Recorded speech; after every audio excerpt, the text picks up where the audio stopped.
અને એક જ બાહુબલી દાદાગીરી વાળા વ્યક્તિના માટે રજીસ્ટર ગુજરાતમાં પણ નહીં, ભારતમાં પણ કેવું નહીં બનતું, રજીસ્ટર એની ઘરે જાય છે અને પોલીસ મૂક પ્રેક્ષક બની અને એને જોઈ રહી છે. અને અમારા જેવા નાના માણસ ઉપર જો કોઈ પણ રીતે આની સામે થાય, આંદોલન કરે કે આની સામે બોલે તો અમને ખોટા કેસમાં ફીટ કે જયરાજસિંહ પૂર્વ ધારાસભ્ય કે ચાલુ ધારાસભ્યના કમાન્ડો એ અહીંયા આવ્યા, ત્યાંથી રજીસ્ટર એની ઘરે લઈ જાય છે અને રજીસ્ટર પરત મૂકી જાય છે. જો રજીસ્ટર પોલીસ સ્ટેશનમાંથી લઈ જાવ જેવી ગંભીર બાબત અહીંયા બનતી હોય તો પોલીસ પાસેથી ન્યાય કેવી રીતે મેળવવો? આ આરોપીએ ગોંડલ શહેર છોડતા પહેલા કંસન એટલે કે નજીકના પોલીસ સ્ટેશનમાં એને પોતાનો યાત્રા પ્રવાસ ક્યાં જવું છે, કેટલી વાર જવું છે અને ક્યારે પરત આવવું છે એની તમામ માહિતી આપવાની છે.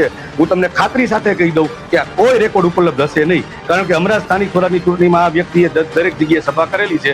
તમે અત્યારે પોલીસ સ્ટેશને જઈને ચેક કરો, ક્યાંય પણ આવો રેકોર્ડ ઉપલબ્ધ હશે નહીં. એટલે જો નામદાર સુપ્રીમ કોર્ટ એટલે કે દેશનું સર્વોચ્ચ અદાલત કહેવાય, જ્યાંથી લોકોને ન્યાયની અપેક્ષા હોય, એના નિયમને ઘોડીને પી જતા હોય તો નીચેની પરિસ્થિતિ શું હોય એ તમે સમજી શકો છો.